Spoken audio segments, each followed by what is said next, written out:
Pak. Bapak itu kan repot, bingung dengan penghakiman nanti di akhir zaman yang akan datang. Makanya Bapak sibuk mengumpulkan amal. Nanti mau ditimbang-timbang nih, mana yang lebih banyak amalnya atau dosanya. Kalau Alkitab tidak mengatakan begitu, Pak. Alkitab mengatakan penghakiman Tuhan itu sudah dijatuhkan Tuhan di taman di Eden. Jadi di mata Tuhan itu seluruh dunia ini sudah pasti mati, tidak bakal bisa masuk surga. Ya, bersamaan dengan jatuhnya Adam, yaitu manusia pertama, maka dosa, penghakiman, kematian, sakit penyakit dan kutuk itu masuk Pak ke dalam dunia. Maka dikatakan oleh karena dosa satu orang, ya, maka dosa masuk ke dalam dunia dan kematian menjalar kepada kita semua. Kalau di dalam Alkitab dikatakan upah dosa adalah mati. Kalau di Quran kan tidak jelas apa itu kematian. Bapak mengatakan ya pokoknya semua yang bernyawa ya mesti mati. Oh tidak. Kalau di Alkitab dijelaskan Pak. Kenapa kita mati? Karena dosa. Ya, karena dosa, upah dosa adalah kematian. Itu dijelaskan di dalam Alkitab kita. Nah, di dalam Alkitab kita, sebentar, sabar, 1 menit ya. double. Suaranya double. Di dalam Alkitab kita, di mata Tuhan, dunia ini sudah terhilang dan mati, Pak. Makanya tidak bisa yang namanya beramal. Orang mati itu tidak bisa buat amal kebaikan. Harus ditebus dulu, dihidupkan dulu rohnya, dikeluarkan dari kematian ini. Makanya kita diberikan namanya Injil. Injil itu artinya kabar baik. Ya, jadi Injil itu artinya kabar baik. Kenapa ada kabar baik, Pak? Siapa nih tadi yang nanya ya? Saya nggak lihat ya. Karena ada kabar buruk, Pak. Kabar buruk adalah kabar terburuk yang bisa kita terima adalah mati. Kalau kita dengar orang mati itu kabar terburuk yang kita terima. Ya, kalau kita terima telepon. Dan kabar yang lebih buruk dari kematian adalah setelah mati masuk neraka, Pak. Surah Maryam 71. Ya, surah 19:171. Itu kabar terburuk. Nah, itulah makanya Tuhan memberikan kita Injil. Injil itu artinya euangelion, kabar baik. Ya, nah sudah diberikan Injil di abad pertama, kita ditebus oleh Yesus, kita tidak mengalami kematian kekal. Kok di abad ke-7 Bapak ngasih kita kabar buruk? Nah, ini saya yang bingung juga nih sama. Apakah di Alkitab ada neraka, Bu? Dijelaskan. Ada, Pak. Ada, dijelaskan dong. Coba sebutkan, Bu. Saya mau tahu dan mau dengar. Ya, bentar ya, suruh Pak Malikil tolong dibantu ya, saya masih. Oke. Jadi di dalam Matius 25 ya. Matius 25, neraka itu tempat kambing. Jadi Tuhan Yesus di akhir zaman datang sebagai raja. Dia mengumpulkan seluruh manusia. Ya. Di dalam Matius 25. Nah, tetapi dia memakai perumpamaan seorang gembala mengumpulkan kambing dan domba. Jadi manusia, Tuhan Yesus analogikan kambing dan domba. Ya. Domba ditaruh di sebelah kanan, kambing ditaruh di sebelah kiri. Domba dibawa ke surga, kambing dibuang ke neraka. Nah, yang disebut domba, ini ya. Ini. Dan ia akan menempatkan domba-domba di sebelah kanan dan kambing-kambing di sebelah kiri, ya. Domba itu yang di sebelah kanan dibawa ke surga. Kambing yang di sebelah kiri dibuang ke neraka. Domba adalah orang-orang yang percaya Yesus sebagai juru selamat, sebagai penebus dan melakukan apa yang Yesus perintahkan. Kambing yang tidak percaya Yesus sebagai juru selamat. Titik. Dan ini digenapi oleh Muhammad. Muhammad menyebut umat Islam itu sebagai kambing di dalam hadis Abu Daud dan Nasai dan hadis riwayat Ahmad. Oke? Lanjut. Pertanyaan berikutnya, Pak. Apakah Yesus bisa terlihat? Yesus bisa terlihat. Seperti patung-patung yang di gereja itu. Kenapa? Apakah Yesus bisa terlihat? Tadi sudah dijelaskan oleh Yesus, patung yang di depan di gereja itu. Tadi sudah dijelaskan loh sama Bu Sofi, bicara masalah patung. Kalau Ya. kalau patung itu Jelaskan seni, kembali Pak, saya mau dengar. kalau patung itu seni bro, seni. Tahu kan seni? Seni bukan akhir seni ya, seni. Seni Jadi patung. sudah dijelaskan Bu Sofi tadi, secara alkitabiah patung-patung itu nggak ada. Tidak ada di kekristenan patung-patung ya. Itu orang aja yang Kenapa bikin. terpajang Bu Pak di dalam rumah seorang Kristen? Iya, nanti masuk aja ke rumah orang Kristen tanya sama dia. Karena secara Tapi alkitabiah saya nggak mau ada di, bertanya kepada Bapak. di rumah saya nggak ada patung, Pak. Saya nggak pakai. Ya itu hanya gambaran saja Pak. Kalau ada lukisan Yesus misalnya itu hanya penggambaran saja tapi bukan disembah. Oh, kenapa bisa digambarkan? Bukankah dia Tuhan Pak? Iya, karena ada reliefnya, Pak. Ada bukti arkeologinya. Ya seperti itulah gambaran dari Tuhan Yesus. Jadi kalau di tempat Bapak kan diserupakan, kalau di kami itu Yesus benar-benar mati. Yaitu ditemukan gambaran-gambaran tentang seperti apa Yesus. Pada waktu dia mau disalibkan itu ada sapu tangan yang diusapkan ke wajah Yesus. Nah, itu tercetak juga, Pak. Kemudian kain kafannya Yesus yang dia bangkit dan di antara orang mati ditemukan. Nah, itulah dibuat direkonstruksi ulang. Oh, ini Yesus seperti ini. Tapi bukan disembah, itu hanya gambaran saja. Gitu, Pak, ya. Apakah Yesus memakai kapan Bu? Waktu meninggal dulu. Atau ya. Iya, waktu meninggal pakai kain kafan. Kenapa umatnya tidak? Tradisi, Pak. Itu tradisi, Pak. Kenapa? Nas? Maksudnya umat Kristen tidak pakai kapan, padahal Yesus Itu pakai tradisi, kapan. Pak.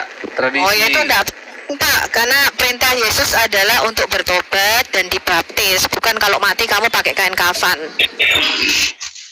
Nah, lalu gini bro Galeri, Yesus dibaptis, kenapa Anda tidak dibaptis?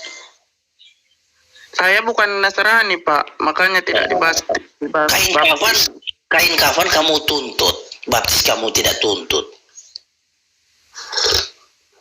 Nah, kamu tahu gak? Tapi kan di tempat Bapak ada sitko. Bapak nggak baca surat Al-Baqarah ayat 138. Coba Bapak buka surat 2 ayat 138. Bapak kan harus dibaptis di sitko. Suara Bapak tidak jelas ya Pak. Suara ibu yang tidak jelas, suara ibu jelasnya di sini. Ya. Masa? Di, Kupengku kali ya. emang sinyal turun naik, Bu. Jadi Bapak kata Bu Sofi harus dibaptis, Pak, karena ada di ayat Bapak. Di ayat mana, Bu? Jangan Pak, saya mau masuk surga dulu. Nggak ada. Masuk neraka dulu. Saya mau masuk surga dulu. Nggak mau ke Nanti, neraka. Pak. Bapak gosong dulu, Pak. Bapak Bapak kan harus masuk neraka dulu dicuci. Surga Bapak mau masuk neraka dulu sesuai Maryam 71. Bu, kalau memang amalnya tidak baik, ya harus masuk neraka lah. Tapi kan Tuhan sudah memberikan kabar baik. Kita nggak harus masuk neraka. Makanya dikasih Injil, Bapak. Tapi amal yang buruk masuk neraka dulu, Bu. Enggak, kalau itu semua Pak masuk neraka dulu dicuci dosanya. Kalau kami tidak, Pak, kami orang Kristen, kalau kami percaya dengan Tuhan Yesus langsung masuk surga. Nggak perlu di laundry, Pak. Kenapa datang Yesus harus apa namanya?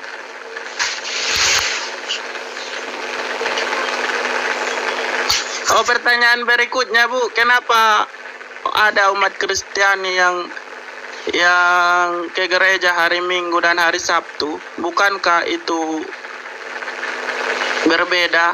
Maksudnya beribadahnya, Bu. Oh, Enggak, maksudnya Pak, di dalam Alkitab ibadah itu memang hari ke-7 dan hari pertama. Hari pertama itu karena Yesus bangkit. Jadi kami orang Kristen memperingati kebangkitan Yesus dengan cara berkumpul tiap-tiap hari pertama minggu itu. Gitu Pak. Maksudnya Jadi hari Sabat dan hari pertama ya. Hari Sabtu sama Apa Minggu. enggak jelas aku suaranya kecil? Suara ibu yang kurang jelas.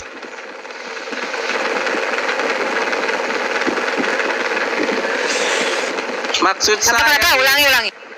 maksud saya kan di tempat kami ada dua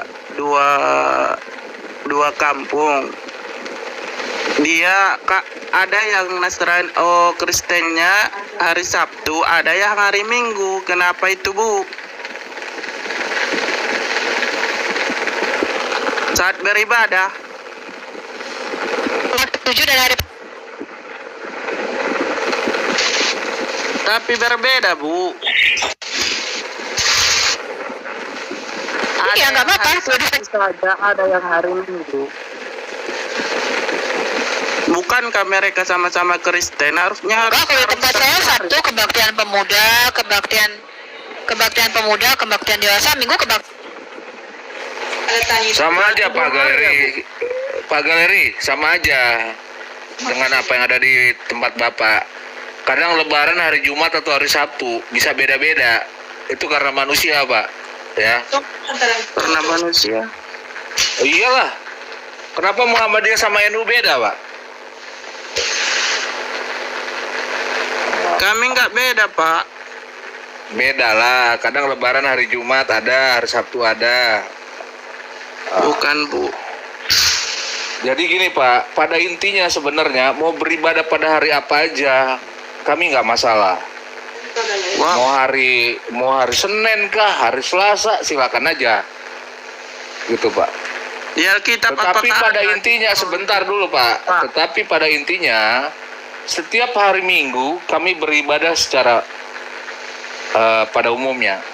Gitu. Kalau ada gereja lain Advent misalnya hari Sabtu, ya itu ajarannya dia lah Pak. Alkitab Berarti menyatakan tidak- seperti apa yang dikatakan Ibu Sofi. Kenapa? berarti tidak serentak ya, Pak? Serentak. Persoalan dia mau pilih hari yang lain terserah. Baru Pak, pertanyaan berikutnya, ada kan umat Kristen yang makan daging, ada yang tidak makan daging. Itu kenapa berbeda lagi, Pak? Bukankah mereka sama-sama Nasrani Oke. Kristen? Tadi udah berapa nanya ya? Udah berapa kali nanya? Saya Satu, dua, bertanya, udah. Pak. Saya mau Tiga, tahu ya? lah. Oke, Mana saya tahu. boleh nanya nggak? Saya nanya satu Jawab kali aja. dulu, Pak, yang saya bilang. Bukan, Kalau saya mau mau tanya dulu. bertanya, Tadi kan jawab Anda sudah dulu berapa kali apa nanya yang tuh? saya- Dijawab 1, 2, 3, 4 kali. Kalau nggak salah Jawab atau dulu, lebih. Pak. Kalau mau bertanya, saya mau bertanya. Enggak, Bapak mau. Oke, saya jawab. Bapak jawab lagi pertanyaan saya. Iya, dia kabur. Dikabur apa turunin, Bang? Ya kabur. Iya. Tadi ada Miss Adasa loh, suruh dia masuk aja, aku turun nggak apa-apa. Cuma teman-teman subscribe TikToknya Al Hayat ya. Iya, ini yang baru nih, teman-teman tolong dibantu. Iya. Bu Esther kayaknya udah pergi, Bu. Iya, Ibu di sini aja. Ibu di sini aja. Bu Esther kayaknya pergi, Bu. Nggak apa-apa. Lanjut. Panggil lagi. Selamat sore, Ahmad Nur, silakan. Oke, ini rumahnya Bang Malike ya. Iya. Temanya apa Bang?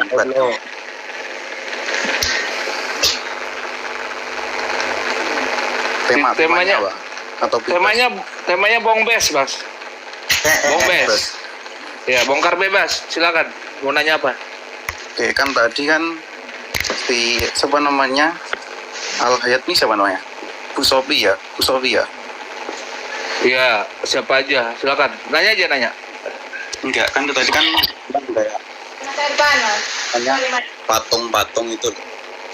Di gereja ini ada patung, kemudian di gereja lain tidak ada patung. Kemudian disebutkan di Alkitab itu ada larangan buat patung. Nah itu sebetulnya gimana sih kok beda-beda gitu? Maksudnya kira-kira teman-teman Kristen ini setuju nggak sama patung itu, sama patung Yesus itu? Karena di luar Tadi kan- alasan alibi kayak seni ya. Tadi kan sudah dijelaskan oleh Bu Sofi loh Bu. Pak, Bu Sofi sendiri tidak ada. Saya juga tidak ada patung di sini. Ya Alkitab mungkin Anda mengatakan ngomong nggak ada, seperti tapi itu. yang lain kan jelas-jelas ada itu loh. Silakan Bu Sofi.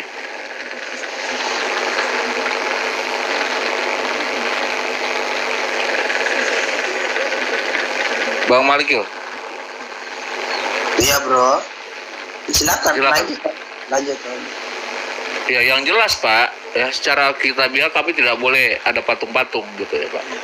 Persoalan ada di antara gereja yang memakai patung seperti itu ya kami nggak tahu ya Pak. Saya tidak bisa masuk ke doktrin mereka gitu.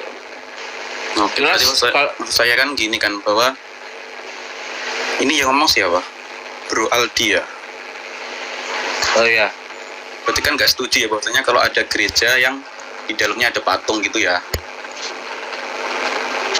ya dan itu cuma lambang Ya kami Pak. tidak bisa menghakimi Pak, itu kan mereka tidak menyembah, Iya, ya kan? tidak menyembah, Itu kan betul. ritualnya berbeda, tapi di dalam Ya, Alkitab saya nggak ada ngomong begitu. sembah atau tidaknya, tapi saya ngomong patung dalam konteks bendanya ini loh. Kemudian oke, saya geser ke yang lain ya. Saya tadi juga agak menarik juga sama yang diucapin sama Bu siapa? Bu Sofi, bahwasanya tadi bilang juga bahwa Bu Sofi ini juga pengen nyari agama yang benar gitu ya. Ini menarik. Nah, kalau masalah kita ngomong masalah agama itu kan kita bakal ngomong terus sama ketuhanan karena kan juga kalau kita memperdebatkan Tuhan itu nggak bakal ada habis-habisnya gitu. Jadi yang teman-teman beda keyakinan kan juga pasti bakal bertolak belakang lah gitu. Jadi istilahnya ginilah, kita cek aja sekarang kira-kira agama mana ya yang istilahnya benar-benar bisa menuntun kita gitu loh, dari segala aturannya, segala realitanya gitu loh.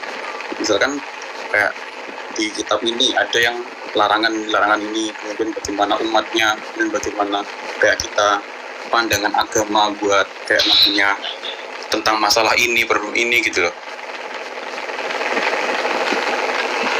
Gimana tuh isu? Bapak tahu nggak di dunia ini Jelas satu. ada dua Pak. Yang pertama, Tuhan yang sejati, yaitu Tuhan yang menciptakan manusia, yang menciptakan kita. Yang kedua, saya kasih tahu Bapak, Tuhan yang diciptakan oleh manusia. Nah, ini namanya Tuhan hasil perenungan di bawah pohon korma. Tuhan hasil di bawah pohon korma, saya kasih tahu Bapak cirinya ya. Tidak ada yang dengar suaranya, tidak ada yang pernah lihat dia, tidak pernah menampakkan diri. Dia tidak pernah mewahyukan siapa dirinya. Tidak ada orang yang kenal dia, tapi diciptakan dan dibentuk oleh manusia. Yang kedua Pak, kalau dia Tuhan yang sejati dan Tuhan ini kita dan dia hidup, bedanya Bapak baca di Ulangan 4 ya, ayat 32 sampai 35. Tuhan yang sejati ini suaranya didengar, wujudnya nampak. Ya, Bapak baca Ulangan 4. Jadi Allah yang sejati itu adalah Allah yang mewahyukan dirinya. Kita tidak bisa kenal siapa-siapa Pak. Kita nggak bisa kenal siapa itu Allah, siapa itu Tuhan. Nah, bangsa-bangsa lain dan agama lain itu mereka menyadari ada satu kekuatan di luar dirinya yang mereka sebut dengan Tuhan, dewa, ilah, Allah. Tapi mereka tidak kenal. Lalu mereka mencoba berimajinasi, oh kalau ada Tuhan, dia tinggalnya di gunung ya. Ya, kalau orang Yunani mengatakan ini tinggalnya di Gunung Olympus. Ya, kalau bangsa Kanan mengatakan ini dewa Baal tinggalnya di Gunung Sevon. Kenapa? Karena mereka menciptakan ilahnya sendiri-sendiri. Ini adalah Tuhan yang diciptakan oleh manusia. Nah, bedanya Alkitab dengan agama lain, Pak. Bapak baca Ulangan 4. Mulai dari ayat pertama, tapi lebih tepatnya nanti Bapak garis bawahi ayat 32 sampai 35. Allah Israel, satu-satunya Allah yang suaranya didengar. Ya, kalau di dalam Alkitab, tantangan Tuhan kami begini Pak. Buatlah surah serupa ini, atau buatlah kitab serupa kitab Yesaya. Enggak begitu tantangan Allah Israel. Bapak baca di Ulangan 4 ya. Tantangan Allah Israel begini.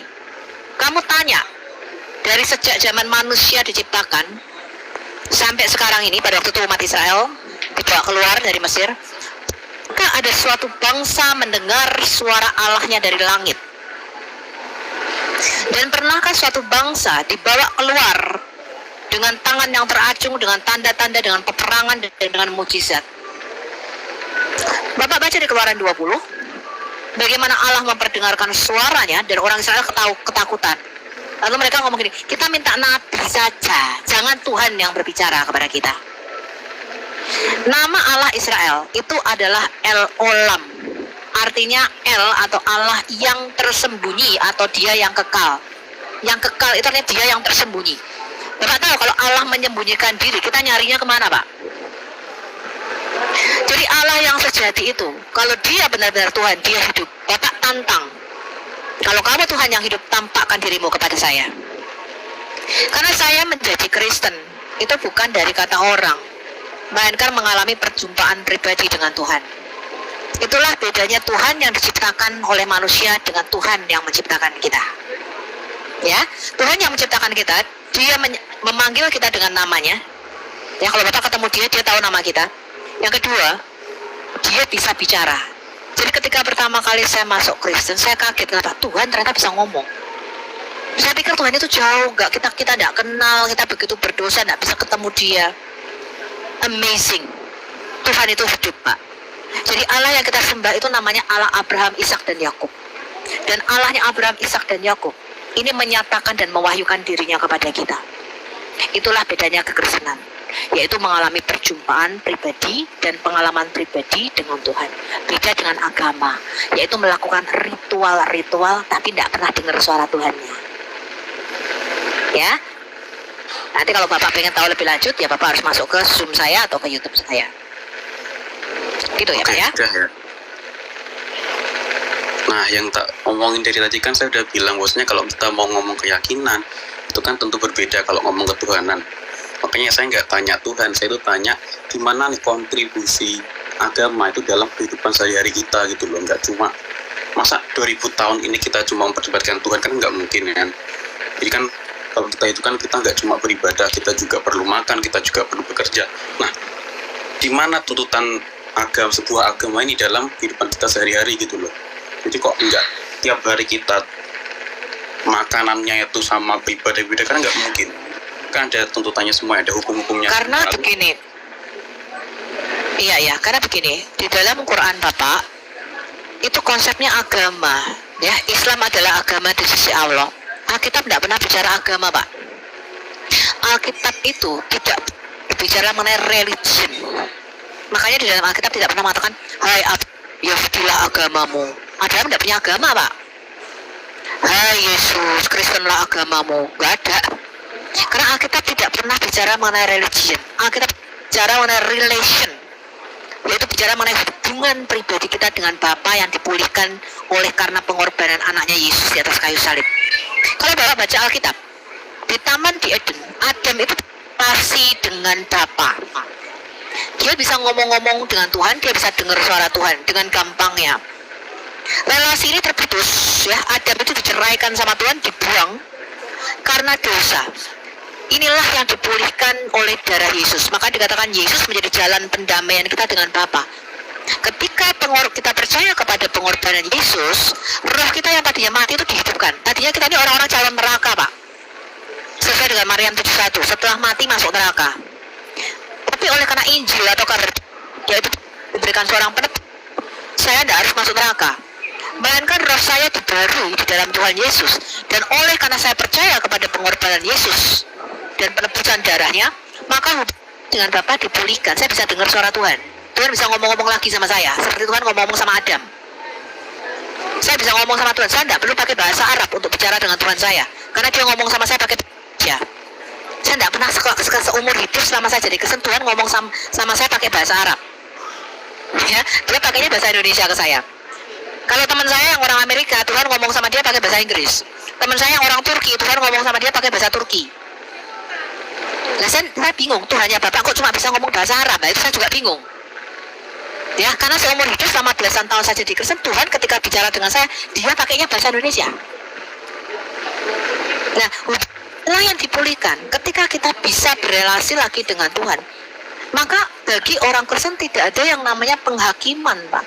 Bapak baca Roma 8 ayat 1 dan 2. Bagi kita yang ada di dalam Kristus, kita sudah dimerdekakan dari hukum dosa dan hukum maut, dan bagi kita nggak akan dihakimi lagi, karena kita sudah hidup di dalam Roh yang sejalan dengan Roh Tuhan. Itulah gunanya yang namanya kehidupan orang Kristen itu dipenuhi dengan Roh Kudus. Bukan ritual tadi yang Bapak ngomong, oh, kenapa orang Kristen berdoa di depan patung ya? Saya tidak melakukan itu, saya juga nggak tahu ya. Saya juga tidak pernah ikut campur. Ya, saya tidak mau ada yang tersinggung. Ya, silakan Bapak tanyakan saja sama mereka. Tetapi hidup orang Kristen yang sejati adalah seperti apa kata Alkitab, yaitu hubungan pribadi dengan Tuhan, bukan agama. Jadi Alkitab tidak pernah bicara mengenai religion atau agama. Tidak pernah di dalam Alkitab kami, Abraham agamamu Yahudi ya, Ishak agamamu Yahudi ya. Mereka tidak punya agama, Pak. Bahkan Tuhan tidak pernah menyebut akulah Tuhannya orang Yahudi, enggak. Akulah Tuhannya Abraham, Ishak dan Yakub. Itu namanya dia. Nah, Alkitab itu bicara mengenai relasi atau hubungan kita dengan Tuhan. Bapak itu tidak bisa lagi dengar suara Tuhan karena hubungan Bapak dengan Tuhan terputus. Bapak itu mati secara rohani. Itulah sebabnya ketika Yesus datang ke dalam dunia, Yesus berkata, aku turun dari surga supaya kamu Kenapa? Karena di hadapan Tuhan kita semua sudah mati. Nah, bagaimana orang mati bisa berbuat amal? Nah, itu di dalam Alkitab kita nggak bisa. Amal soleh kita nggak bisa melakukan apa-apa. Nggak bisa kita masuk surga karena amal. Ya, oke, agak diperpendek ya Mbak. Udah ya? Nah, oke, Ya, lanjut ya. Sebenarnya kalau saya nilai dari jawabannya itu agak enggak setuju ya, agak enggak nyambung dikit. Jadi, kita perjelaskan langsung ya, bahwasanya gini. Tadi kan bilang bahwasanya enggak ada hukuman itu yang enggak ada neraka. Nah, kira-kira gimana nih kalau pendapatnya Mbak Sofia ini terkait kayak pencuri, kayak pembunuh, kayak gitu. Itu gimana kira-kira? Kan nggak ada yang namanya tadi. Lalu misalkan zaman sekarang kan ada banyak sekali kriminal. Itu gimana dalam pandangan agamanya Mbak Sofia ini kayak gitu? Karena kan nggak percaya adanya neraka, kemudian dicuci dulu, kemudian dipindah ke surga kan? Nggak percaya ya. Kira-kira kalau dengan alasan alibi seperti itu, gimana kalau misalkan Mbak Sofia ini jadi korban kriminal gitu loh? Apakah Anda mau menerima dengan legowo dengan ajaran yang Mbak omongin tadi? Itu gimana kira-kira, kayak pencuri, ada pembunuh gitu? Nah, kan jelas, kita kan manusia ya, kalau ada pencuri, ada pembunuh kan udah pasti ada hukumnya gitu loh. Tapi kan jenengan bilang kalau itu ya dengan alasan ini itulah, dengan alasan Tuhan ini, Tuhan itu, Tuhan tidak menciptakan ini, Tuhan menciptakan neraka untuk ini, untuk itu. Itu gimana kalau Anda jadi korbannya langsung gitu loh? Nah, inilah bedanya kekristenan dengan Islam. Di dalam Islam, sekalipun Anda mencuri dan berzina, Anda tetap masuk surga. Ya kan? Tapi kan asal Anda tauhid. Anda. Yang aneh itu adalah pencuri berzina nggak dihukum tapi langsung masuk surga gitu loh. Itu yang lebih aneh. Enggak. Di dalam Islam, sekalipun Anda mencuri, berzina, koruptor, Anda tetap masuk surga. Itu ajaranmu. Kalau di Kristen tidak bisa, Pak. Ya kan lewat yang namanya neraka, orang lahir baru. Neraka kan, Mbak. Jadi Anda jangan bukan neraka itu loh. Neraka kan hukuman. Kalau di dalam Kristen yang namanya orang lahir gitu loh. Yang logis itu yang mana? Loh, yang logis yang Kristen dong. Terus ngomongin ajaran kasih, tapi pencuri sekarang ajarannya dibiarkan gitu loh. Nggak ada hukumannya. Ya sekarang curi ajarannya orang dibiarkan. Kristen dengan undang-undang seperti itu. Bapak keliru. Yang ditutup itu bukan kalau orang mencuri, berzina terus bebas. Keliru, Pak. Yang dituntut oleh Yesus itu adalah akar dari dosa. Contoh nih ya, orang berzina. Bapak baca Yohanes 8 ayat 1 sampai 11. Itu mengenai perempuan yang kedapatan berzina. Di dalam perjanjian lama, seorang yang berzina itu langsung dirajam mati. Ya, tetapi di dalam hukum kasih karunia, dia diberikan kesempatan bertobat. Ya, Yesus mengatakan begini. Tobat ya. Sebentar. Jangan dipotong. Supaya memahami apa yang ditebus oleh Yesus. Yang ditebus oleh Yesus adalah manusianya. Kalau kamu itu ada di manusia lama, di daging, di bawah kuasa dosa, kamu tidak akan bisa melakukan kebaikan apapun. Ngerti ya? Jadi sekalipun kamu untuk saya tidak mau berzina, tidak bisa. Kenapa? Loh, kamu masih terjual di bawah kuasa dosa kok, belum dibaharui dengan darah Yesus kok. Yang dibahas itu adalah namanya kita sebut dengan the gift of righteousness. Jadi dibenarkan dulu. Ketika kamu dikuasa, empower untuk kamu tidak berbuat dosa lagi. Ingat apa kata Yesus? Ada nggak yang menghukummu? Kata Yesus kepada wanita yang berzina itu, tidak ada Tuhan. Kemudian Yesus mengatakan apa? Aku juga tidak. Nah, dan jangan berbuat dosa lagi.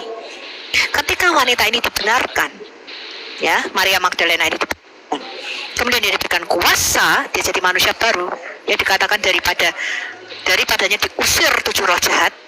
Ya, jadi dia melakukan berzina itu karena ada roh jahat yang mengikat dia. Ketika dia dibebaskan dari roh jahat ini, dia diberikan kuasa, dia itu adalah orang yang paling bersyukur. Makanya dia dikatakan menangis di kaki Yesus, meminyaki kaki Yesus. Kenapa? Yesus mengatakan apa? Orang yang hutangnya paling besar, dia paling banyak bersyukur dan paling banyak berterima kasih. Nah, kalau Anda tidak diberikan kuasa untuk lahir baru, manusia lama kita dimatikan, Anda akan terus-terus berbuat dosa, Pak. Nah, apakah ini membebaskan seseorang dari konsekuensi? Kalau seorang ngerampok, apa kata saudara, oh jangan dimasukkan polisi? Ya bukan. Dari perbuatanmu tetap harus kamu makan. Tetapi bahwa dia diampuni oleh Tuhan, dia dikuasa menjadi manusia baru untuk tidak melakukan perampokan lagi. Itu yang namanya hidup baru di dalam Tuhan. Nah, bukan itu berarti terus nggak apa-apa ya, di dalam penjara agama kosong. Kristen itu loh. Kok Anda nggak konsekuensinya negara dong, Pak. jadi orang baru gitu loh. Oh, enggak bisa. Ya, ketika kita dibaharui di dalam Tuhan, itu artinya ketika kita menjadi manusia baru, kamu enggak bisa berbuat dosa lagi. Itu namanya manusia baru. Ya, jadi begini, Pak. Oke, langsung aja. Kalau ada seorang perampok, sebentar. Gitu loh. Diapakan gitu loh. Ya, masuk penjara kalau kamu mencuri. Kok enak aja enggak masuk penjara? Nah, saya tanya, ada enggak orang Kristen pencuri dan pembunuh enggak masuk penjara? Enggak, saya tanya sama Bapak. Ada enggak orang Kristen pencuri dan pembunuh enggak masuk penjara? nggak ada. Berarti Bapak sebagai Muslim, Bapak belum jelas apa itu namanya konsep penebusan. Konsep penebusan itu bukan seperti itu, Pak. Ya, konsep penebusan itu adalah ketika Bapak mengatakan kalau Bu Sofi jadi korban bagaimana? Jadi korban pemerkosaan misalnya. Lalu pemerkosaannya di penjara. Tapi yang Tuhan tuntut dari saya adalah mengampuni. Dan yang Tuhan tuntut dari si pemerkosa itu adalah dia lahir baru, menyesali akan dosa-dosanya, bertobat dan tidak lagi melakukannya. Itu, Pak, namanya hukum kasih karunia. Jadi jangan keliru, jangan salah, berarti Anda tidak tahu konsep Yesus. Yesus tidak pernah turut campur hukum negara. Yesus tidak pernah mengatakan perampok. Itu ajarannya seperti itu kan akhirnya enggak. Negara kan Yesus sendiri mengatakan, karena kan Anda kan nggak mau menghukum. Bapak baca kitab Wahyu, ya, yang namanya perampok, pencuri, pemburit itu semuanya tidak ada yang masuk surga. Kamu harus lahir baru, kamu harus bertobat dari dosamu. Ya. Jadi Anda melakukan, Anda tetap harus tanggung buah akibat perbuatanmu. Kok enak saja. Tetapi kamu diberikan kesempatan Tuhan apa? Untuk lahir baru. Untuk tidak melakukan perbuatan dosa itu lagi. Nah, kalau kamu nggak diperbarui, apa kamu akan lakukan itu terus-menerus? Berarti ya, ini yang dibaharui oleh Yesus. Itulah konsep penebusan Tuhan. Ya. Oke, saya kira biar teman-teman yang menilai sendiri ya. Terus saya pengen bahas sedikit hal juga. Tapi saya nggak tahu apakah jawaban Anda sama kayak tadi, beda gereja, saya nggak tahu. Ini terkait gimana kok gereja itu bisa melegalkan yang namanya pernikahan sesama jenis itu kayak gimana? Kan sama. Masjid di Prancis dan di Jerman juga ada imamnya homo dan melegalkan juga pernikahan sesama jenis. Jadi kalau Anda tanya, Pak, oh, berarti Bapak mainnya kurang jauh. Coba beritanya agak keluar sedikit dari Indonesia. Bapak cari di Jerman dan di Prancis. Ya, di Amerika aja ada masjid homo. Ya, orang-orang homo di kalangan kaum musik, imamnya pun homo, Pak. Imamnya loh, Pak, gay. Mainnya Bapak kurang jauh. Ya. Imamnya homo ya, berarti orang muslim di sana menentang nggak kira-kira? Menentang homo itu? Ya enggak. Jerman bebas kok, di Amerika bebas kok. Maksudnya orang di Amerika bukan negara syariat, Pak. Bukan orang non-Muslim, ya jelas nah, kita mungkin saya tanya. LGBT. Kalau saya tanya. Jelas melawan LGBT Pak, gitu. Nah, makanya Bapak tidak bisa mengatakan gereja kok melakukan itu. Kenapa? Di dalam gereja pun banyak sekali gereja setan. Banyak sekali orang-orang yang tidak memenuhi apa yang dikatakan oleh Tuhan. Nah, kalau gereja yang benar nggak boleh melegalkan LGBT. Ya itu harusnya Bapak nggak usah tanyakan. Itu oknum. Nah, berarti Anda setuju nggak sama LGBT ini? Nggak setuju ya? Ya jelas-jelas setuju dong, Pak. Setuju. Aneh Bapak ini. Itu tidak perlu dipertanyakan. Makanya kalau kayak kita misalnya atau di Amerika pun ya, pendeta itu mengalami satu dilema. Kalau mereka tidak memberkati orang, itu kena hukum negara, Pak. Negara melakukan konsekuensi. Kamu tidak berkati orang homo, itu kena hukum negara. Pastornya dipenjarakan. Karena hak asasi manusia. Ya makanya pastor-pastor di Amerika pun satu loh, itu kan negara. Nah, kalau negaranya ateis, Bapak mau bisa apa? Ada kan udah jelas ada larangan untuk Agama tidak pernah melegalkan. Siapa yang iya, makanya siapa yang mengatakan melegalkan homoseks? mendukung atau enggak gitu loh. Jangan ngomong Tidak ada namanya gereja melegalkan homoseks. Kalau ada gereja yang melegalkan homoseks, itu bukan bagian dari tubuh Kristus, bukan bagian dari kekristenan. Nah, Ya, iya, dengan tegas saya jawab. pribadinya Anda, berarti kan Anda menolak ya? Menolak kan? Oh iya. Nah, iya. Oh, saya bukan setuju homo kok. itu. Aneh Bapak ini. Nah, yang jadi pertanyaan adalah saya pernah masuk di roomnya sebelah di Mbak Mikana itu, jawabannya selalu ngomong kasih sayang, ajaran kasih terus diomongin, nggak ada hukumannya gitu loh. Karena saya bingung ini kok beda-beda, ini gimana? Masa setiap saya jawab Enggak, yang gini. mau ngomong Enggak, ajaran kasih kayak gitu. Bapak harus bisa membedakan yang namanya enggak. Bapak harus bisa membedakan yang namanya kita mengasihi orang berdosa dengan dosa itu sendiri. Di gereja saya, di gereja kami melayani waria, Pak. Kami mengasihi kaum waria. Apakah dengan cara begitu kami membenarkan apa yang mereka lakukan? Tidak. Tapi kan tadi Yesus mengatakan apa? Di bawah hukum kasih karunia, kamu diberikan kesempatan bertobat. Kalau kita menjustis orang yang berdosa, ya, kamu ini berdosa, kamu jelek, kamu najis, kamu kotor, bunuh diri dia lama-lama. Di bawah hukum kasih karunia tidak begitu. Bapak baca, ketika Yesus itu selalu dikerumuni orang berdosa. Makanya ahli-ahli Taurat mengatakan, loh, Yesus ini kalau seorang nabi, suci dan kudus, masa dia duduk dan makan bersama orang berdosa? Justru orang-orang berdosa itu yang pertama kali menerima Yesus. Kalau Bapak baca kitab Injil, pelacur bertobat di situ, pemungut cukai orang berdosa ini bertobat. Bukan ketika bergaul dengan Yesus, mereka tetap jadi penjahat. Tidak, mereka bertobat. Yesus mengatakan apa? Orang sehat tidak membutuhkan tabib, tetapi orang sakit. Yesus mengatakan, aku datang bukan untuk orang benar, melainkan untuk orang berdosa. Jadi orang berdosa itu nanti dipanggil Yesus. Jadi kita ini kumpulan orang-orang sakit, Pak, yang datang sama Tuhan mau berobat. Ya, yang namanya gereja itu bukan kumpulan malaikat. Mereka sudah bisa kumpulan orang sakit dan Suaranya patah-patah. kumpulan Putus Bu Sopi. Mbak, suaranya patah-patah. Suara putus Bu Sopi. Ya nggak tahu mau sinyal kali ya.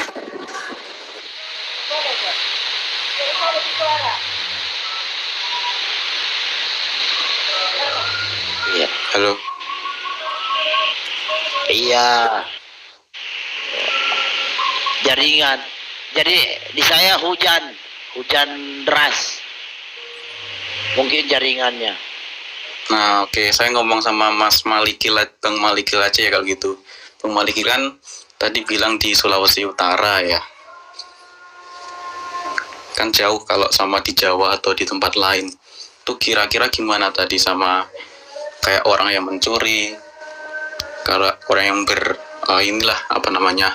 bermaksiat gitu loh. Apakah jawaban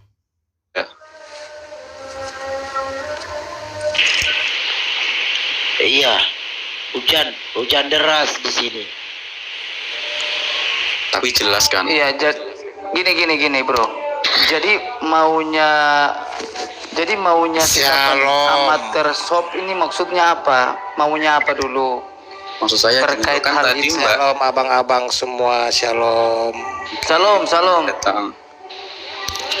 Iya, shalom Pak Heri. Iya, silakan Bang. Bang Amar. Nah jadi mas saya tuh gini loh, kan tadi Bu Sofi itu kan bilang bahwasanya dia ini tertarik dengan agama, pengen cari agama yang benar-benar mengajarkan kebenaran gitu loh. Dan sekarang kita lihat fakta bahwasanya dari segala kejahatan yang berani menempatkan, ya kita tahu sendirilah agama mana, dari yang melarang LGBT, melarang ini itu kan kita udah tahu semuanya gitu, dan ada hukum-hukumnya. Kemudian terkait dengan hal-hal yang lain misalnya kayak dari gimana cara kita hidup, mulai dari kita bangun tidur sampai kita tutup mata, sampai kita nanti wafat, kan ada semuanya tuntutannya. Nah, jadi pertanyaan adalah, dengan fakta-fakta kayak gini itu gimana kok kita cuma hanya memperdebatkan Tuhan itu, kita nggak melihat dari sisi yang lain, dari ajaran agamanya. Misalkan kita harus berbagi, jelas ada kewajiban-kewajibannya gitu loh. Apakah kurang nyata kayak ajaran-ajaran di kehidupan kita gitu loh? Bapak Oke. mengatakan ajaran Baik. Islam seperti itu. Iya, baik. Sebenarnya begini, Bro. Agama itu, ya kan, Kristen itu terlepas daripada itu, dia bukan sebuah agama, Bro. Tetapi Kristen itu, ya kan, berbicara tentang Tamalikeo. Tamalikeo. Iya, Bu Sufiatul, ya gimana Bu? masa Iya, gantian itu ada, Bu. ada Ibu Sufiatul ya, mana orangnya? Iya, masih ada. Bagaimana Bu Sufiatul? Enggak, ini saya nggak nyambung ya. Nyambung apa enggak sih nih? Bisa kedengaran. Ibu Sufiatul lo dengar nggak? Bisa tapi nggak kelihatan ibunya ini. Ibu kayaknya pakai apa nih? Pakai ilmu hilang-hilang. Kok nggak kelihatan sini, Bu? Ilmu ujung serbumi. Enggak apa-apa, aku gantian ada Bu Hadesah itu. Pak Malikil ada Bu Hadesah, aku gantian aja. Oh iya. Ya, aku keluar dulu. Sama Miss Hadesah ya. Ibu Sufiatul tetap di atas, nggak apa-apa. Enggak apa-apa. Aku lagi kepedesan Ibu nih. aja di atas lah. Ibu di atas lah, saya turun aja, nggak apa-apa. Enggak, ini enggak nyambung. Ini aku enggak kelihatan ini kok. Sebentar. Nggak apa-apa Bu Sufiatul. Yang penting yang dibutuhkan itu adalah argumen dan narasinya Ibu Sufiatul. Ya mungkin ada acara atau kayak gimana, kita nggak tahu. Oke, Bang, kita lanjut Bang ya. Tadi. Nah, jadi gini, tentang Abang bernarasi mengenai ajaran atau agama yang benar ya. Tadi kalau nggak salah benar ya Bang ya. Ya, Nah, jadi Abang sempat singgung tentang LGBT. Tentu kami dari pihak kekristenan menolak keras yang namanya LGBT. Buktinya apa? Buktinya di Alkitab bagaimana Sodom dan Gomora itu Tuhan hancurkan, ya. Itu bukti nyata bahwa Tuhan kami mengajarkan kepada kami LGBT itu adalah sesuatu kekejian di mata Tuhan. Kekejian. Makanya kami menolak keras. Itu soal LGBT Bang ya. ya. Terus yang kedua soal agama yang benar. Mari kita perbandingan agama. Artinya saya mengacu kepada dua agama besar di dunia ini, yaitu Kristen dan Islam. Ya, oke. Ya, oke, kita mengacu pada itu. Kita coba kasih perbandingan. Nah, dari pandangan saya pribadi ini Bang, gini Bang, saya ini minta maaf Bang ya, tidak menyombongkan diri di hadapan Tuhanku, tidak. Tapi ini adalah fakta bahwa saya ini kali keempat sudah membaca Alkitab sampai tamat, dan tentang Islamologi sedikit-sedikit saya mengetahui. Salah satunya dari Bang Herdi, salah satunya juga dari Profesor Dr. Josias Lengkong, salah satunya juga dari Ibu tadi siapa namanya nih, Ibu Sofiatul, salah satunya lagi dari saya mencari tahu sendiri di Google tentang Islam atau Quran itu. Lalu saya coba membandingkan, dan jikalau saya dalam hal bernarasi atau berargumen salah, silakan dibantah Bang ya. Jadi ini cuma narasi sama argumen, tidak seperti menyimpulkan, tidak. Lalu saya berpikir begini, ternyata ajaran Kristen sama Islam itu berbeda. Perbedaannya di sini. Yang pertama dari fakta sejarah ya, fakta sejarah. Banyak perbedaan. Kayak contoh tentang Isa Al-Masih. Nah, di Quran dikatakan di sana Isa Al-Masih tidak disalib, sementara di Alkitab yang kita percaya itu Yesus Kristus disalib. Nah, pertanyaannya, yang manakah yang benar fakta sejarahnya jikalau pihak Muslim ngotot mau menyamakan pribadi yang sama antara Islam Masih dan Yesus Kristus. Jadi kita lihat kembali ke fakta sejarah, yang manakah fakta sejarah yang benar. Nah, lalu kita balik ke fakta sejarah itu, sejarah di Yerusalem. Silakan tanya orang-orang Israel di Yerusalem sana, orang-orang Yahudi di Israel sana. siapakah yang disalibkan di sana? Pasti mereka bilang Isa Al-Masih atau Yesus Kristus. Ya, itu fakta sejarah. Nah, lalu kita melihat di fakta di Quran, katanya Isa Al-Masih tidak disalibkan. Nah, fakta sejarahnya di mana? Fakta sejarahnya. Nah, tentu hal ini sampai sekarang saya belum mendapatkan jawaban dari pihak Muslim itu dari fakta sejarah, Bang ya. Nah, lalu kita berbicara dari isi Quran, isi ajarannya, isi ajaran kitab itu. Di Quran saya menemukan bagaimana saya lihat Kanjeng Nabi Muhammad ini sangat terlalu dimuliakan, sangat terlalu dibelakang-belakan. Bahkan beliau memuliakan diri sendiri, yang mana notabene di zaman nabi-nabi, kitab-kitab para nabi ataupun di zamannya Taurat, saya belum menemukan ada satu nabi pun yang memuliakan dirinya. Belum. Rata-rata nabinya bangsa Israel atau nabinya mulai dari zaman Nabi Nuh ya, itu rata-rata nabi merendahkan dirinya di hadapan Tuhan, tidak pernah memuliakan dirinya. Apalagi mendoakan dirinya, berharap dia doakan, tidak pernah. Nah, ini sesuatu keanehan buat saya pribadi. Ini suatu keanehan. Lalu saya menyimpulkan begini, Bang. Sekali lagi, jika saya dalam bernarasi silakan dikoreksi ya, Bang ya. Ini cuma hasil itu aja penelitian. Lalu saya menyelidiki begini dan menyimpulkan, apakah dalam adanya Quran ini berpotensi si iblis nyamar menjadi malaikat terang? Itu ya dugaan pertama dalam kemunculan Quran ini. Apakah ada potensi si iblis ini nyamar jadi malaikat terang, atau mungkin kreativitas dari Kanjeng Nabi ini, kreativitasnya. Karena dua tadi indikasi itu, Bang. Saya bilang indikasinya, yang pertama fakta sejarahnya berbeda, yang kedua isi ajaran yang berbeda, yang mana yang lain saya katakan di dalam Kristen ditekankan mengasihi orang yang baik sama kita itu adalah hal yang biasa, hal yang lumrah buat Tuhan. Tapi yang luar biasa buat Tuhan adalah ketika kita mengasihi orang yang membenci kita, berbuat jahat sama kita. Nah, itu hal yang luar biasa buat Tuhan. Tapi di dalam ajarannya Quran atau Islam, saya tidak menemukan hal demikian. Monggo, Bang, silakan direspon, Bang. Oke. Ini sebentar yang ngomong tadi Bang Malikir atau Bang Henry? Bang Malikir. Heri, Bang. Bang Heri ya? Maaf. Oke, sebelumnya kan tadi sempat ngomong bagian Nabi Muhammad memuliakan dirinya sendiri, itu ya? Iya, Bang ini. Ya, cenderung seperti itu, Bang, yang saya perhatikan. Nah, oke. Nabi Muhammad itu kan kayak jadi figur yang paling utama kalau di dalam Islam, yang membawa agama Islam sekarang, yang benar-benar sekarang itu kan juga Nabi Muhammad. Kemudian kalau teman-teman di room ini tahu, itu kan kalau misalkan kita mau panggilan sholat, itu kan ada yang namanya azan. Nah, sementara tidak ada riwayat yang mengatakan Nabi ini azan. Kenapa kok seperti itu? Itu karena di dalam azan itu ada kesaksian bahwasanya mengatakan ini loh Nabi Muhammad gitu loh. Ya kan, asyhadu anna ilaha illallah wa asyhadu anna Muhammadur Rasulullah. Ya kan? Kenapa Nabi tidak azan? Karena beliau tidak ingin memuliakan dirinya sendiri itu loh.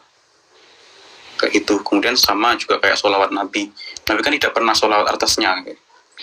Yang diperintahkan adalah umatnya, bukan dirinya. Jadi dirinya tidak pernah bersolawat atas nama dirinya gitu. Bahkan di dalam sujud terakhir itu kan sholawatnya atas nama Ibrahim juga. Nabi Ibrahim itu. Kemudian tadi yang bagian akhir, Bang Hendri bahas apa ya? Agak lupa. Yang akhir setelah itu.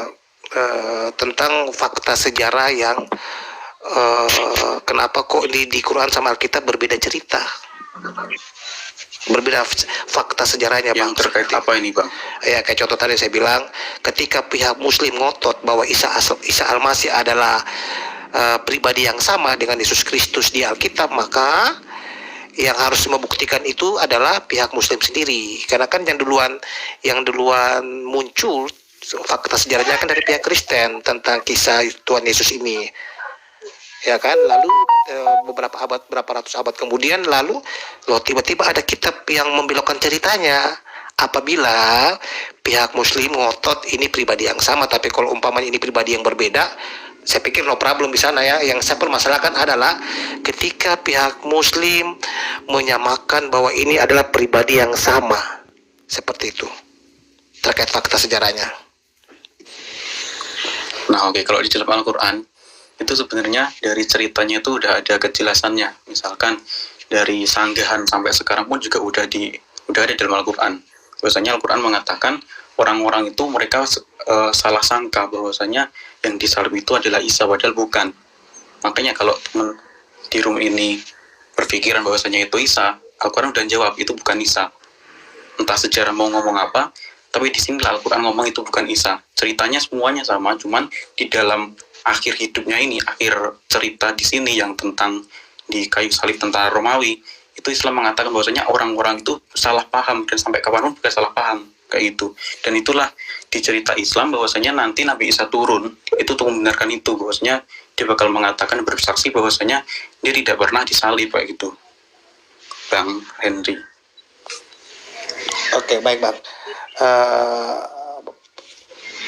Pertanyaan saya begini Bang, maksud saya, apakah menurut Abang ini Isa Al-Masih yang di Quran itu adalah pribadi yang sama dengan Yesus Kristus di Alkitab, atau pribadi yang berbeda? Sama kalau itu. Bahkan saya pernah baca juga di YouTube di room debatnya Bang Henry Tan itu juga. Entar dulu Bang, kira-kira sama atau berbeda Bang? Sama. Nah, kalau sama berarti kan di sini ada yang berbohong, ada yang salah di sini kan? Benar? Ya kalau berbohong saya kira itu perspektif ya, tapi kan sama atau tidaknya saya kira sama. Ini fakta Bang, fakta. Jadi kita tidak bisa hilangkan ini fakta. Di Quran faktanya mengatakan bahwa Isa itu tidak disalib, ya kan?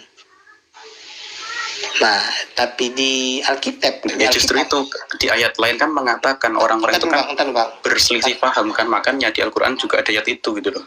Ya, tapi di Alkitab dikatakan Tuhan Yesus itu salib. Nah, Alkitab ini kan muncul terlebih dahulu sebelum beratus-ratus abad Quran muncul. Justru itu. Ya kan Bang? Berarti di sini ada cerita yang berbeda. Nah, sekarang kita kaji nih. Kita kaji ya Bang ya. Kira-kira ceritanya yang benar mana nih? Alkitab atau Quran nih? Kan ceritanya Abang ngotot ini pribadi yang sama. Nah, di situlah letak permasalahannya. Ketika di sini Abang ngotot pribadi yang sama, maka pasti di salah satu kitab ini ada yang tidak benar. Nah, sekarang kita mengkaji nih. Ya Bang ya? Ya, okay. Bisa kita kaji Bang? Nah, ya, okay. Sekarang kita berbicara sama fakta sejarah seperti yang tadi saya narasikan di awal. Kalau Abang kapan-kapan ada waktu, atau tanyalah salah satu orang yang pernah ke Israel, penduduk di sana. Di Israel itu Bang, di Bukit Golgota itu masih ada semacam kayak apa? Mungkin saya sebutnya sebagai prasasti lah. Itu ada salib 3 di sana di Bukit Golgota sebagai tanda bahwa di situ pernah disalib Tuhan Yesus Kristus yang Abang percaya sebagai Isa Al-Masih di Quran. Nah, ketika Abang bertanya sama penduduk di sana, penduduk Yahudi, penduduk bangsa Israel, siapakah yang disalib di sana? Pasti yang mereka jawab Yesus Kristus. Mereka tidak akan pernah menjawab itu orang lain. Tidak Bang, ini fakta. Nah, pertanyaan saya, kira-kira fakta yang Quran coba berikan kepada kami supaya kami percaya itu apa? Bahwa itu memang bukan Isa. Fakta apa yang kira-kira yang Quran tawarkan supaya kami percaya? Oke Bang, di dalam Al-Quran itu kan dah tak sebutkan tadi bahwasanya Isa itu juga digantikan sama orang lain, diserupakan gitulah. Ya. Makanya dari Abang tadi bilang orang Israel, orang ini itu bilang tidak. Makanya di dalam Al-Quran, kenapa Al-Quran itu langsung mengcounter bahwasanya sampai kapanpun orang-orang Yahudi ini bakal mengatakan itu Isa, karena di dalam Al-Quran sudah dibilang sampai kapanpun tentang peristiwa penyaliban ini mereka bakal berdebat. Itu sudah ada ayatnya juga gitu. Jadi mau teman-teman sampai saat ini mengatakan apa istilahnya itu Yesus, justru menguatkan counter ini bahwasanya memang sampai kapanpun mereka bakal berselisih paham tentang itu kayak gitu. Kemudian kalau Mas Hendri ini tanya persamaannya, itu kan juga saya kira Mas Hendri juga baca Al-Quran kan, bahwasanya di situ juga banyak sekali dari silsilahnya, kemudian mujizatnya kan juga bisa disamakan juga kan, kayak gitu Bang. Nah gini Bang, ini kan yang permasalahkan kan bukan pihak Yahudi atau pihak Kristen, yang mempermasalahkan cuma pihak Islam Bang. Ya kan, dia merubah ceritanya, merubah alur cerita. Ngerti nggak Bang? Nah, ketika pihak Muslim merubah alur cerita, maka pihak Muslim yang bertugas untuk bertanggung jawab untuk membenarkan ceritanya atau narasinya yang di Quran. Anggap ini di Quran ini sebagai suatu narasi nih, ya kan? Kenapa saya anggap suatu narasi? Karena belum ada pembuktian. Nah, sekarang pihak Islam yang harus membuktikan apa buktinya. Nah, sementara bangsa Yahudi yang notabene orang sana, yang dari turun-temurun, artinya cerita sejarah turun-temurun dari zaman saat itu, zaman nenek moyang saat itu sampai sekarang mereka tahu fakta sejarahnya. Makanya ada bukti di Golgota sana, Bukit Golgota, proses penyaliban, ada bukti. Ya, jadi yang saksinya saat itu bukan cuma 1-2 orang Bang proses penyaliban, tapi beribu-ribu orang yang jadi saksi. Makanya cerita itu dari zaman dulu terpelihara sampai sekarang, bahkan ada buktinya. Nah, bukan hanya sebatas sebagai suatu narasi, tidak. Nah, tapi kan ini di Quran ini kan hanya masih sebatas narasi Bang, belum ada pembuktian Bang. Makanya saya butuh bukti. Apa buktinya? Itu ini belum saya singgung hal lain loh, baru soal penyaliban. Belum lagi saya singgung ketika Quran mengatakan Isa Al-Masih lahir di pohon kurma menurut Quran, sementara di Alkitab itu di kandang domba. Nah itu ada buktinya, ada bukti sejarahnya. Nah di Quran di bawah pohon kurma, bukti sejarahnya di mana? Nah seperti itu Bang ya. Jadi Abang maksudnya ini nggak perlu tanggapi, ini pandangan-pandangan yang coba saya berikan dari hasil penelitian, yang hasil kajian saya pribadi juga, dan semoga ini jadi PR buat teman-teman yang mungkin kok bisa berbeda. Semoga jadi PR dan coba dibandingkan Mas. Silakan Mas punya waktu pelajari Alkitab kami, ajarannya, tentang ajarannya ya, ajarannya yang saya maksud ajarannya, bandingkan dengan Quran yang diajarkan kepada Anda Mas, berbeda jauh Mas, sangat berbeda jauh. Oke, boleh tak tanggapin sedikit ya? Boleh. Karena ini kan juga soal iman itu kan kembali sama diri masing-masing. Kalau kami percaya Al-Quran itu istilahnya bukan omongan dari kakek nenek, istilahnya bukan turun-temurun, bahwasanya Al-Quran ini kan langsung dari Tuhan. Jadi semua yang dikatakan Al-Quran itu adalah semua berasal dari Tuhan. Entah manusia sampai sekarang masih meributkannya, itu kan hal yang berbeda. Itu sesuai keyakinan masing-masing, bahwasanya tetap tidak merubah bahwasanya Al-Quran ini itu berasal dari Tuhan, seperti yang kami percayai kayak gitu. Ya, bisa belajar lain. Nah iya, makanya dari awal kita bilang kenapa tadi saya katakan di awal tentang proses Al-Quran ini, yang menurut saya pribadi kan ketika saya mengacu pada alur cerita dan ajarannya, sesuatu yang ada ganjal, ada kejanggalan di sini, ya kan? Berdasarkan fakta itu, fakta sejarah dan fakta ajaran pada kitabnya. Itu Bang, makanya nggak ingin terlalu bernarasi lebih jauh lagi, karena pastinya nanti kita saling nanti berpotensi saling menyalahkan. Saya cuma berusaha untuk mengungkapkan fakta saja. Ini loh fakta yang sebenarnya. Oke, nggak apa-apa Bang. Ya, cuman teman-teman sekali lagi saya cuma pengen ngomong dari perspektif kami ya, bahwasanya itu tadi yang pertama itu Al-Quran bukan dongeng turunan tapi langsung dari Allah. Kemudian di Quran juga udah bilang bahwa keyakinan kami suaranya siapa ini. Itu Salah bahasanya juga Pak mengatakan langsung dari Allah, sebab itu lewat perantaraan. Kecuali langsung dari Allah itu hadis qudsi. Nah, itu ya baru itu benar. Bapak tahu kan, jadi udah tahu maksud saya kemana gitu loh. Ya, Nah, karena oke, gini, jadi gini, pewahyuan langsung dari Allah dan pewahyuan lewat Jibril itu berbeda. Contohnya hal surga. Nah, wahyu dari Allah lewat Jibril di surga itu banyak bidadari di sana, ada pasar, ada bidadari boleh bersenggama. Nah, tetapi dalam hadis qudsi tidak ada hal-hal seperti itu. Maka kan akan dipertanyakan, jadi yang benar ini wahyu menurut Allah langsung kepada Muhammad atau wahyu menurut Jibril, Allah lewat Jibril. Itu di dalam hadis qudsi tentang hal neraka dan surga, ya, dinarasikan di sana bahwa neraka versi Allah lewat hadis qudsi itu tidak ada hal-hal seperti itu, tidak ada bidadari, tidak ada. Tapi kalau wahyu lewat Jibril itu ada bidadari. Jadi yang benar mana? Menurut Jibril atau menurut Allah langsung kepada Muhammad? Itu. Oke. Kalau untuk hal itu kan Bang Makil udah tahu sampai sedalam hadis itu kan, hadis kursi, kemudian ada isinya di dalamnya. Nah, kira-kira Bang Malikil ini udah sempet dengerin nggak kira-kira kayak dari pandangan ulama terkait hal itu? Jadi jangan sampai kok di sini terkesannya Bang Malikil cuma nyari-nyari itu buat ruang debat gitu loh. Oh, enggak ada. Nyari nggak ini? Saya pernah debat, Pengertian belum ada. dari- Mereka ada salah satu ustadz dia mau mempelajari itu dulu.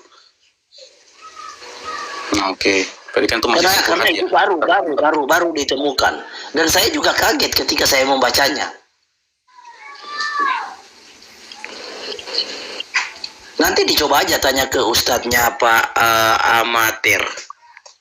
Kalau kenapa surga versi Allah langsung kepada Muhammad dan surga Allah dari lewat Jibril kok berbeda?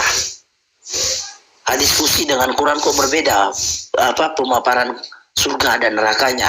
Justru di dalam hadis qudsi di neraka itu ada pesta seks. Enak kalau di neraka ada pesta seks. Di surga nggak ada.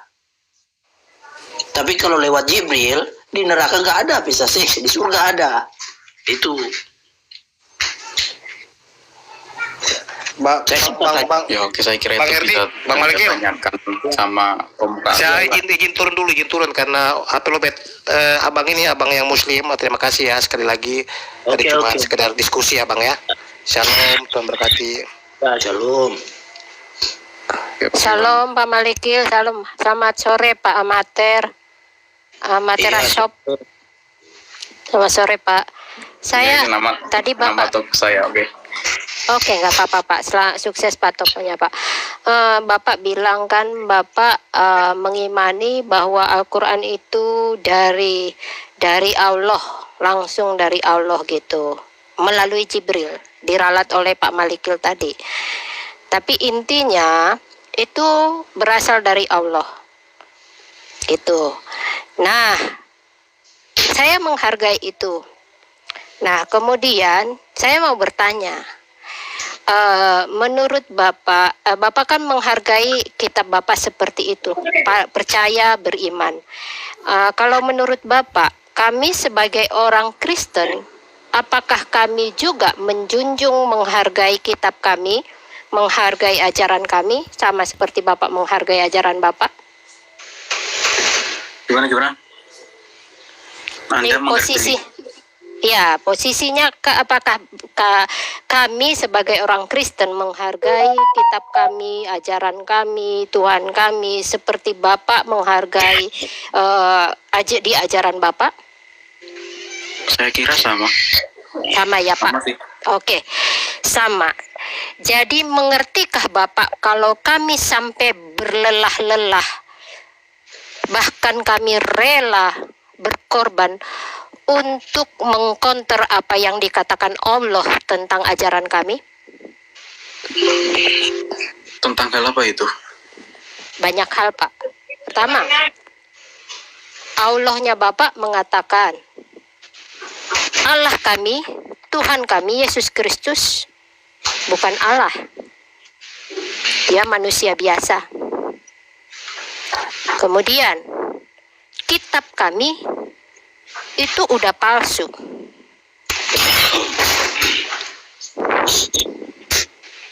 Belum yang dikatakan oleh tadi itu ayatnya, bahwa kafir itu seburuk-buruknya hewan, binatang. Nah, menurut Bapak, wajarkah kami mengkonter, mati-matian mengkonter itu? Ya kalau Anda beriman sama agama Anda, ya seharusnya Anda bisa membuktikan itu tidak benar gitu. Iya, dan itulah yang kami lakukan, Pak. Itulah yang kami lakukan hari demi hari, mengkonter apa yang sudah terlanjur dikatakan oleh Allah. Nah, oke, bisa saya Melalui tanggapi. Muhammad. Iya, melalui Muhammad. Kami nggak bisa diam, Pak. Karena kami menghargai, sangat menghargai apa yang kami percaya. Dan bahkan ada banyak sekali martir-martir rela mati untuk itu. 12 rasul itu benar-benar mereka mati untuk itu. Dan masih banyak catatan-catatan gereja itu tebalnya sinaksarium itu panjang. Di situ banyak sekali orang-orang yang mati martir untuk menjawab ini. Gitu, Pak Amater. Jadi bagaimana menurut Bapak apa yang kami lakukan ini? Oke, kalau menanggapi hal itu ya sebenarnya beberapa waktu lalu saya juga pernah debat, artinya diskusi lah istilahnya sama hirumnya Mbak Mikana, itu ada juga Mbak Maria kalau nggak salah, atau Bang Libura saya lupa. Itu saya sedikit nyinggung terkait dengan ini Tritunggal. Jadi kan ini kan yang pengen dikonter kan. Nah kemudian di situ. Oke. Lanjut. Terkait Tritunggal ya. Jadi kenapa kok? Mohon maaf suaranya ini. Ada suara motor ya?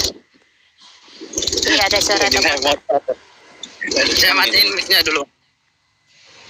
Nah jadi gini. Lanjut. Di dalam Ya. Islam kan benar-benar sangat menentang sama yang namanya konsep ketuhanan Trinitas saat itu. Nah kemudian setelah di room itu saya pernah pindah room juga, di roomnya Bang Raka, sama juga saya lihat di YouTube juga di perdebatan, dan juga di situ ada perdebatan antara Dr. Henry Tan sama Dendi Tan. Itu ternyata ada fakta sejarah, itu ternyata Tritunggal itu bukan ajarannya asli gitu loh. Jadi kira-kira gimana, kenapa kok bisa umat muslim benar-benar menentang Tritunggal, dan ternyata ada fakta bahwasanya Tritunggal itu bukan ajaran aslinya. Itu ajaran yang ada kurang lebih berapa ratus tahun lah. Saya kira teman-teman juga tahu juga Bang Malikil atau atau Mbak siapa ini, kayak gitu. Ya. Itu gimana? Karena Bang Henry Tan itu di perdebatannya itu juga menentang Kristen-Kristen yang menganggap Trinitas ini kayak gitu. Ya, dia pemahamannya berbeda, Pak. Dia pemahamannya berbeda. Dia oneness. Tetapi sekalipun kami punya pemahaman yang berbeda, itu kan pemahaman urusan kami kan, Pak. Bukankah agama Islam berkata agamamu, agamamu, agamaku, gitu. Dan satu hal, Pak Amater, di dalam Al-Quran ada diungkit tentang Trinitas, 3 Allah, dan itu salah sekali kalau ditempelkan kepada orang Kristen, kepada kami, ya, kepada kami. Di dalam Quran dikatakan Tuhan 3, Bapa, Maria, Yesus. Itu salah. Tidak nyambung sama sekali dengan kami. Yang artinya itu salah sasaran. Orang Kristen itu menyembah, tidak pernah menganggap Maria sebagai Tuhan. Gitu. Tetapi itu tetap dituduhkan kepada kekristenan. Tetap dituduhkan. Nah, itu pun salah satu yang menjadi pekerjaan kami untuk menjawab. Itu kesalahan yang muncul di dalam Quran yang harus kami jawab. Karena orang Muslim menuduhkan itu kepada kekristenan. Jadi kami ini beres-beresin nih pekerjaannya kalian. Mohon maaf, maksudnya saya orang Islam ya, pekerjaan Islam. Kami lagi beres-beres. Termasuk menentang Yesus adalah Allah sendiri. Muslim selalu berkata, masa manusia menjadi Tuhan? Masa Tuhan mati? Itu kerjaan kami tuh menjawab itu. Begitu Pak Amatur. Jadi kami tidak bisa diam, nggak bisa diam. Kami tidak bisa diam dan tidak boleh diam. Karena itu menyesatkan ajaran kami. Nah, kalau Bapak pada posisi saya, posisi kami, apa yang Bapak lakukan? Apakah Bapak diam atau bergerak? Ya jelas Bekerja. bergerak lah. Nah, Jelas. maksud yang pengen saya tuju tuh itu, kenapa kok dari awal saya masuk di ini kan tadi ada yang Bu Sofi kan juga mengatakan bahwa beda gereja, beda juga ajarannya. Kemudian juga sama juga saya ngomong Tritunggal, ada Kristen yang mengimani Tritunggal, kemudian ada pendeta Henry Tan itu yang sering debat itu, dia juga mengatakan menolak Tritunggal. Nah, kira-kira ini dalam keimanan Kristen yang Mbak Esther ini bilang tadi kan pengen menumpas ini kan, menjawab apa itu tujuan-tujuan. Nah, kira-kira gimana nih kalau pendapatnya sama Bang Henry Tan itu? Betul, kami selalu menjawab itu Pak. Tetapi cara kami harus cara yang berkenan di hadapan Tuhan. Tidak main kekerasan, tidak main paksa. Karena Yesus sendiri tidak memaksa. Dan Yesus sendiri memperlakukan orang sekalipun dia berdosa, sekalipun dia salah, tetap dengan merangkul supaya dia kembali ke jalan yang benar. Jadi nggak masalah Pak. Buat saya perbedaan itu sangat wajar Pak. Karena apa? Karena kita diberi pikiran kok. Itu tidak aneh harusnya Pak. Karena di dalam Islam pun bukankah ada Islam, Muhammad berkata Islam itu terbagi 73 golongan. Betul begitu nggak Pak Ameter? Mungkin untuk itu saya belum pernah dengar ya di hadis. Oh, ada itu Pak. Ada itu Pak Malikil kan? Ada ya, silakan. Ada. Ya, Islam itu Ibnu Majah 3982. Ibnu Majah 3982.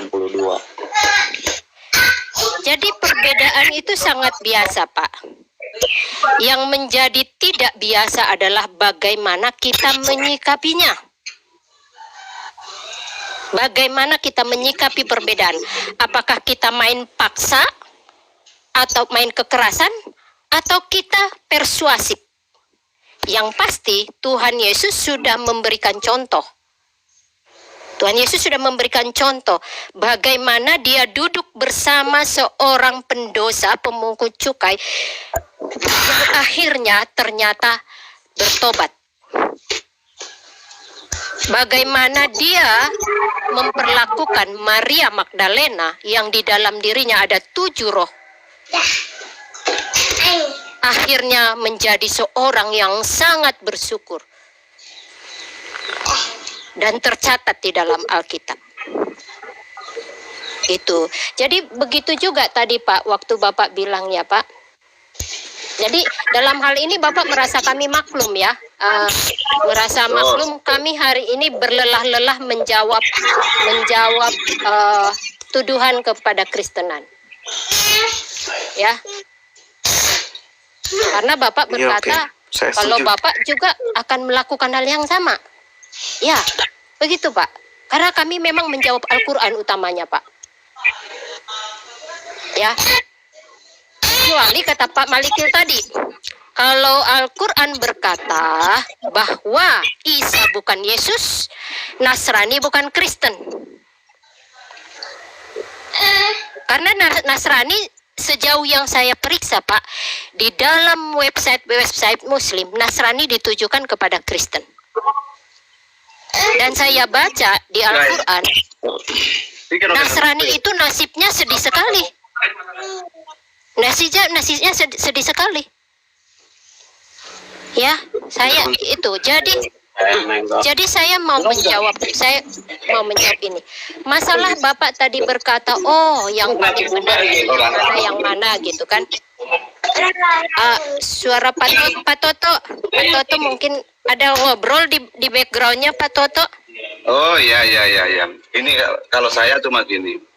Katanya kan tadi sudah dibahas tentang agamaku dan agamamu kan gitu toh. Nanti Pak, sebentar kita ke situ ya, masuk ke situ ya Pak ya. Enggak kan dulu Pak dimatikan. Mic-nya dulu dimatiin dulu ya Pak, karena ada suara dari luar. Nanti giliran kita ngobrol lagi ya Pak ya. Jadi kalau Bapak berbicara masalah LGBT Pak, masalah LGBT, betul. Saya di channel saya ada membahas sebuah masjid di Jerman itu yang LGBT, kumpulan LGBT. Bahkan imamnya perempuan. Ada foto-fotonya saya kasih. Kemudian bahkan saya juga membahas Pak di Saudi Arabia berdasarkan survei dari rumah sakit